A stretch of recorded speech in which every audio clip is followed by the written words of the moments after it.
Anak sa City Administrator sa Cotabato City ug host sa usa ka radio program sa syudad, patay sa pagpamusil.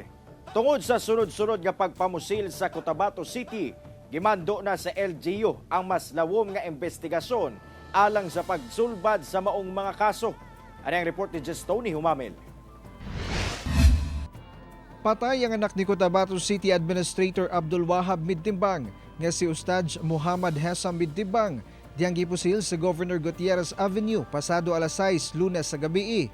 Sa investigasyon, sakay sa iyang itong mga kotse sa Midtimbang dihang gipusil sa wala pa mailhing sospetsado. Gisulayan pa og dala sa ospital ang biktima apan nakabsan kini og kinabuhi samtang anaa sa ospital.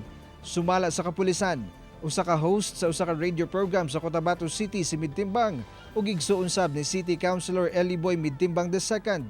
Na-recover sa crime scene ang unom ka mga basiyo sa 45 caliber pistol nga gituuhang gigamit sa mga suspect padayon ang investigasyon sa insidente. Samtang nagpahigayon na og pulong ang LGU nga gipangunahan ni Cotabato City Mayor Bruce Matabalaw, kauban ng Philippine Army, Philippine Marines, Cotabato City Police ug National Bureau of Investigation Bangsamoro Autonomous Region and Muslim Mindanao. Kini tungod sa sunod-sunod nga shooting incident nga natala sa syudad. Hinumduman nga nadtong August 15, gipaarakan ang sakyanan sa General Service Officer sa Cotabato City nga si Pedro Tato Jr. nga gikaangol ni ini ug gikamatay sa driver ni ini nga si Dandy Anonat sa LR Sebastian Street sa maong syudad. Gipaabot nga mas lawom nga investigasyon ang paghahimuon sa Interagency Task Force aron makabot ang hustisya alang sa mga biktima.